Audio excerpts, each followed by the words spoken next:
There are 7 secrets you must never reveal, and Machiavelli's warning about this is as relevant today as it was 500 years ago.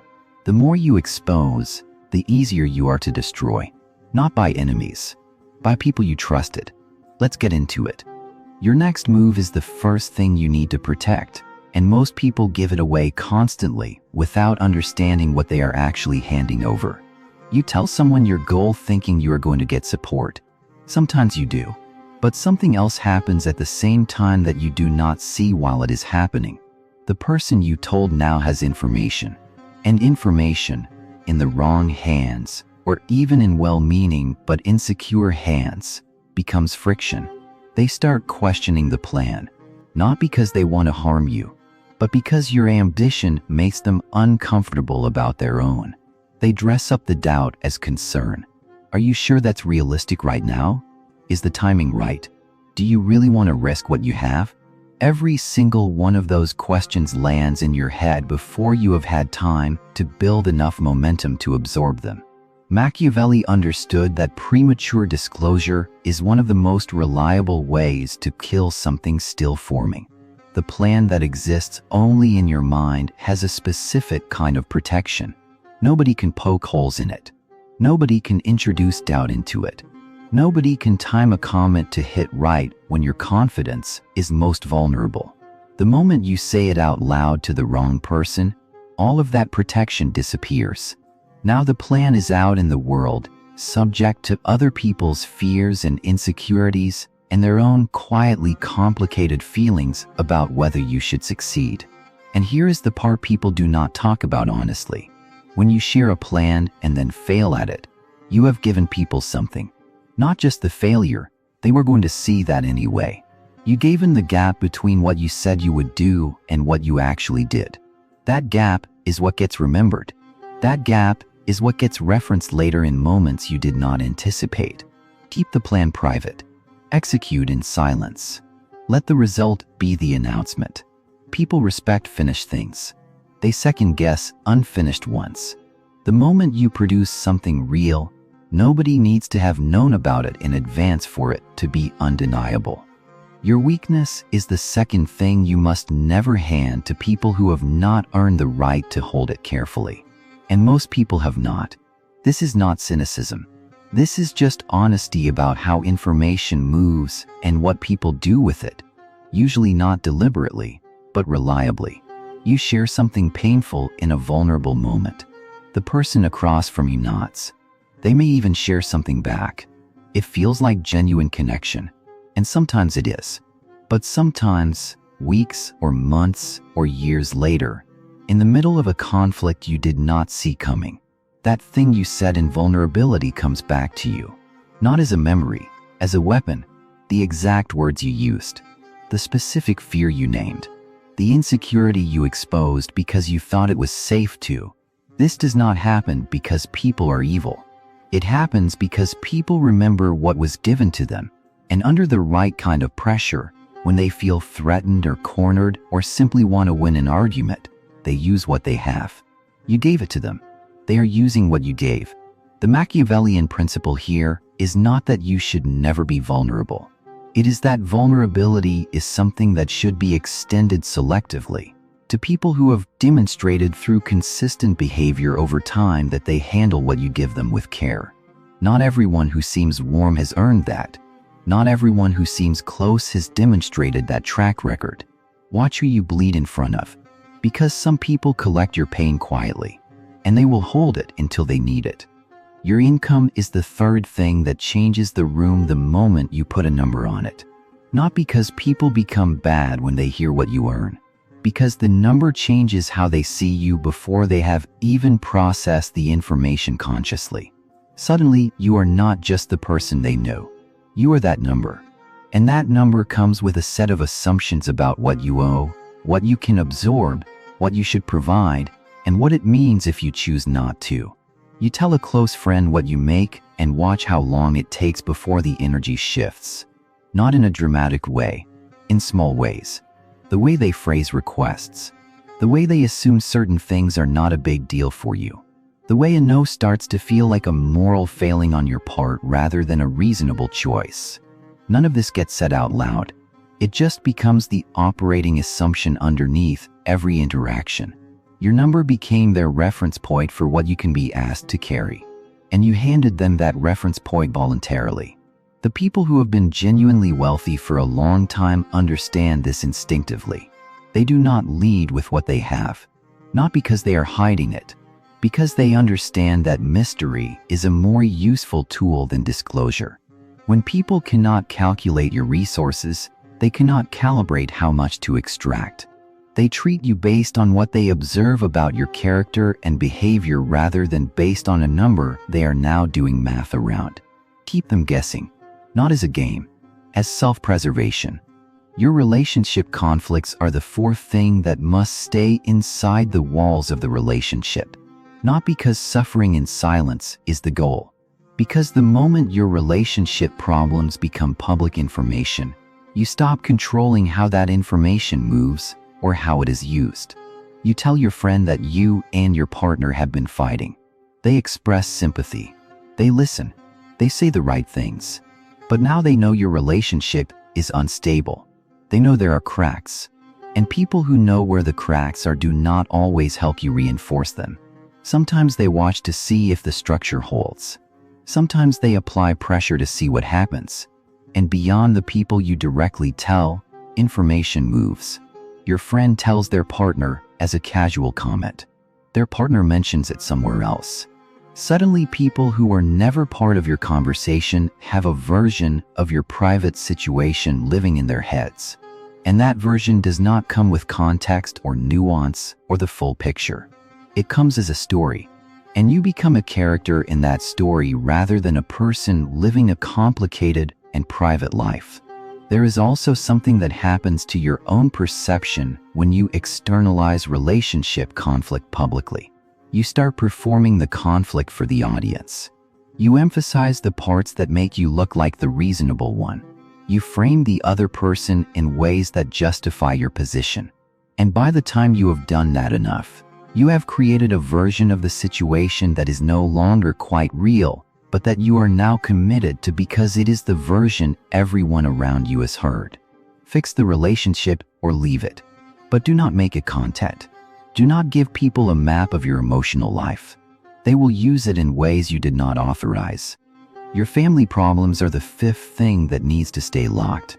Not forever, not from everyone, but from people who have not earned the level of access required to handle that information responsibly.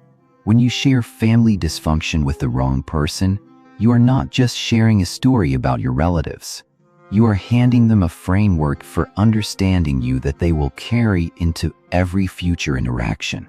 They will filter what you do through what they know about where you came from. They will use it to explain your behavior in moments when you did not ask for explanation. They will hold it, consciously or not, as evidence about what you are capable of or what your for might be. People do not separate you from your family as cleanly as you would like to believe. When they hear about chaos in your background, some part of their assessment of you shifts. Not always dramatically, but it shifts, and the shift tends to work against you in moments that matter. Promotions, partnerships, situations where someone is deciding how much weight to put on your word. The story of where you came from becomes attached to the story of who you are now, even when the two things have nothing to do with each other. Your past is yours to use as fuel. It is not public property. Do not offer it to people who will carry it in directions you cannot control. Your long-term goals are the sixth thing that needs to stay protected until they are real enough to be undeniable. And this is harder than it sounds because there is a specific psychological reward that comes from sharing big goals that has nothing to do with actually achieving them. When you tell someone your ambitious vision and they respond with genuine excitement or even just polite acknowledgement, your brain registers that as a small hit of completion. The goal feels slightly more real. You feel slightly more committed to it. You feel, for a moment, like someone who is already becoming the person you are trying to become. That feeling is the problem. because it takes the edge off the hunger that would have driven you to actually do the work. You received a small portion of the reward without doing any of the labor that earns the real version of it. And now the goal is out in the world, where it is subject to time. If you said it 6 months ago and you are still in the same place, that gap exists in other people's awareness. They remember what you said. They are, consciously or not, tracking the distance between the announcement and the current reality. And that gap accumulates pressure that works against you rather than for you. Protect the vision until it is built. Move without announcement. Let the arrival be the first thing people know about the journey. The man who says nothing and then produces something real commands a completely different kind of attention than the man who announced every step and then needed people to stay interested through the inevitable difficulty of getting there. Silence protects the mission. Silence removes the audience that would have made the work harder. Move in silence. Arrive with results. Let the results speak for itself. Your regrets are the seventh and final thing that must be guarded with particular care. Not because your past is something to be ashamed of, but because regret, in the hands of the wrong person, becomes the most effective tool available for keeping you from moving forward. You share a significant failure or a period of your life you are not proud of, thinking it will create connection or understanding or the relief that comes from finally saying the thing out loud. Sometimes it does, but it also creates something else. It creates a picture of the version of you that existed before you made it past whatever that was. And that picture does not update automatically when you do. The person who heard your regret carries the version of you that regretted it, not the version of you that overcame it, grew from it, and became genuinely different because of the work you did. They carry the moment you were weak enough to confess. And in a future conflict, in a moment where they feel threatened or simply want to win, that moment becomes available to them. They do not have to reference it directly. It just sits there, shaping how they see you, creating a ceiling for their belief in what you can become that they may never explicitly name, but that influences every interaction. Use your regrets as fuel. Let them sharpen your discipline, inform your choices, remind you of what you are capable of and what you are unwilling to repeat. But keep them internal. The person who has made peace with their past privately, who carries it as strength rather than confession, moves through the world with a quality that is difficult to define but impossible to miss. They are not haunted by what they survived. They are sharpened by it. And they do not need anyone else to validate that sharpening because it shows up in everything they do without being narrated. Here is what ties all 7 of these together at the core. Machiavelli's warning was never about becoming secretive for its own sake or about treating every person in your life as a potential threat. It was about understanding that information is the raw material of influence, both yours over your own life and other people's over you. The more of yourself you make freely available, the more material exists for other people to work with, not always against you, but sometimes against you. And the cost of those sometimes is high enough that the discipline of protection is worth developing before you need it rather than after. The strongest people are not the most transparent. They are the most deliberate. They know what they share, with whom, and why. They know the difference between genuine connection that has earned a certain level of access and comfortable familiarity that mistakes availability for trust. They know that silence is not absence. It is a form of presence that does not hand out leverage to people who have not earned the right to hold it. You do not need to explain your plans. You do not need to perform your vulnerability for people who will store it as strategy. You do not need to make your private life public to prove you are real or relatable or human. You are those things already. The proof does not need to be in the disclosure. The proof is in what you build, how you show up, what you produce when you finally arrive at the place you are working toward in silence. Move without announcement. Protect what is still forming. Let results be the only version of yourself you offer freely. Because the person who delivers without warning is always more powerful than the person who announced every intention and then needed the world to stay invested long enough to see it through. Let's go deeper on each of these because the surface-level version of this lesson is easy to agree with and hard to actually apply. Most people hear, "Keep your goals private," and nod along. Then they get excited about something and tell 3 people before the week is out. The intellectual agreement and the actual behavioral change are 2 completely different things. So let's talk about what makes each of these 7 so specifically hard to protect. Because understanding why you give them away is the only way to actually stop. The reason most people share their next move is not because they are naive. It is because they need the plan to feel real. When it is only in your head, it can feel like a fantasy. Saying it out loud makes it feel like a commitment. The problem is that you can get that feeling of commitment through the action itself rather than through the announcement. Start the thing. Take the first concrete step. The step makes it real. The announcement only borrows the feeling of reality without doing the work that produces it. Every time you feel the urge to tell someone about a plan you have not yet started executing, ask yourself whether you are reaching for accountability or for the emotional shortcut of feeling like you already did something. Those are different needs, and they have different solutions. The reason people share their weaknesses is almost always because they are carrying something that feels too heavy to carry alone. That is a real and legitimate feeling. The mistake is not in wanting to set the weight down. It is in setting it down with someone who has not demonstrated they can hold it safely. The solution is not to never talk to anyone. It is to be honest with yourself about who has actually earned that level of access. Not who seems warm, not who has been around the longest, who has demonstrated, to what they do with what you have already shared, that they handle your vulnerabilities with care rather than storing them for later use. Build that list honestly, and you will find it is shorter than you assumed. That is not a tragedy. That is just an accurate count. The reason people reveal their income is almost always about belonging. When you are doing better than the people around you, there is a particular kind of loneliness in it. You want to be able to share the success. You want the people you care about to understand what you have been working toward. That desire is understandable. But the way to share success without creating the dynamics that come with disclosing specific numbers is through your behavior over time, not through a declaration. Show up consistently. Be generous in ways that match your values.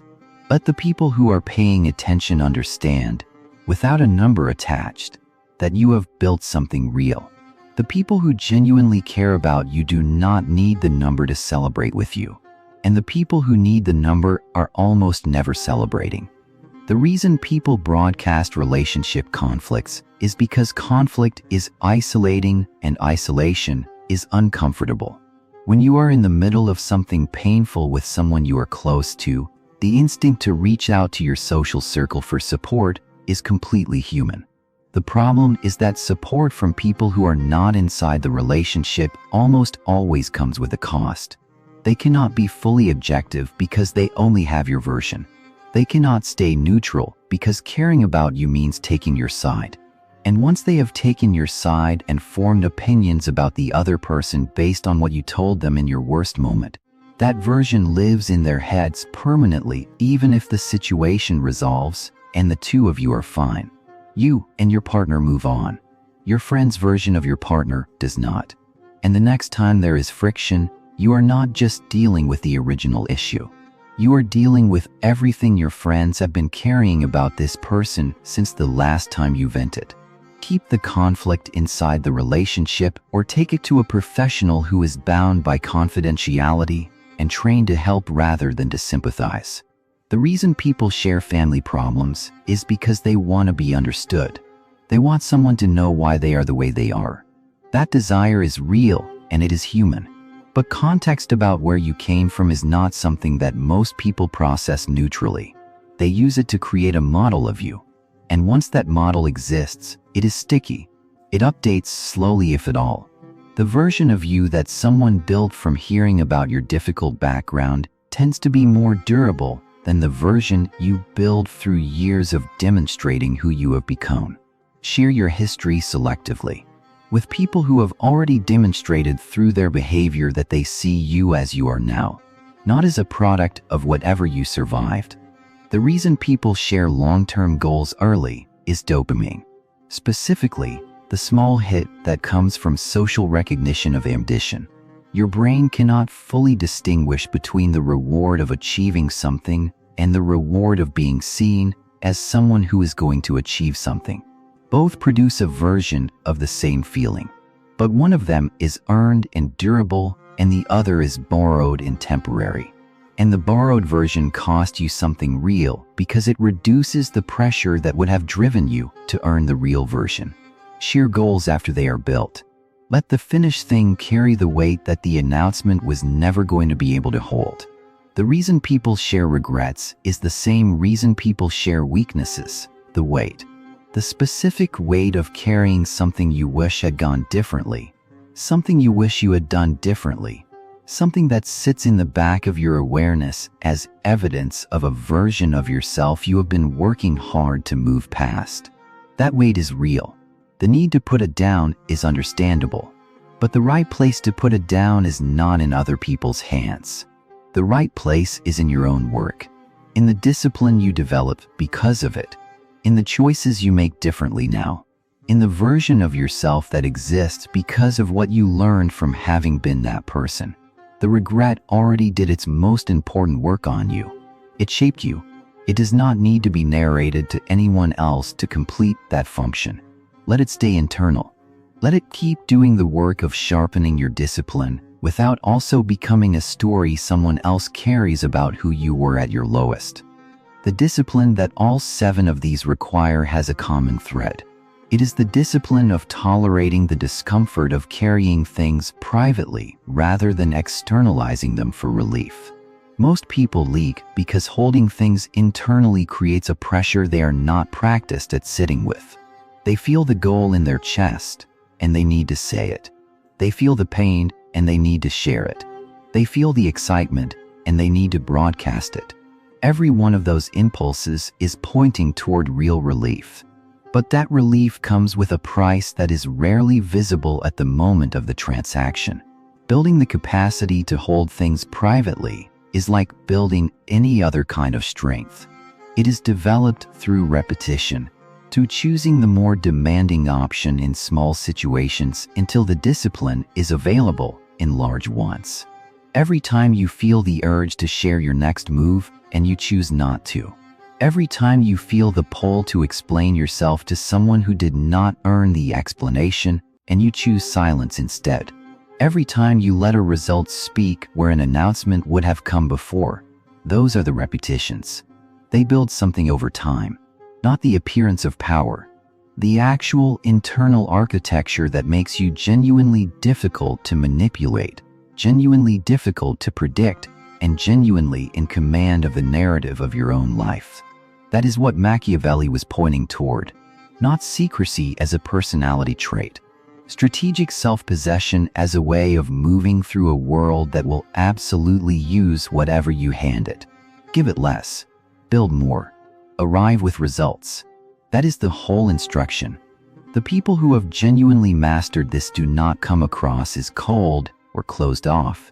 They come across as solid. There is a quality to someone who is not constantly broadcasting their inner world that reads as self-possession rather than distance.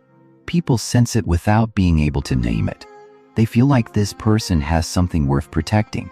And that feeling alone generates a kind of respect that no amount of strategic disclosure could have produced. Your silence is not nothing. It is something people feel. Use it deliberately. Protect what matters. Build what you said you would build. And let the results be the only announcement that was ever necessary. Most people spend years wondering why they keep losing ground they thought they had secured. Why opportunities dissolve. Why relationships that seemed solid turn on them. Why people they trusted ended up using what they knew. The answer is almost never that the world was uniquely cruel to them. The answer is almost always that they gave the world more material than the world needed to work against them. You can change that starting today, not through paranoia, through precision. Know what you share, with whom, and why. Everything else stays protected until the results make protection unnecessary. That is the whole game.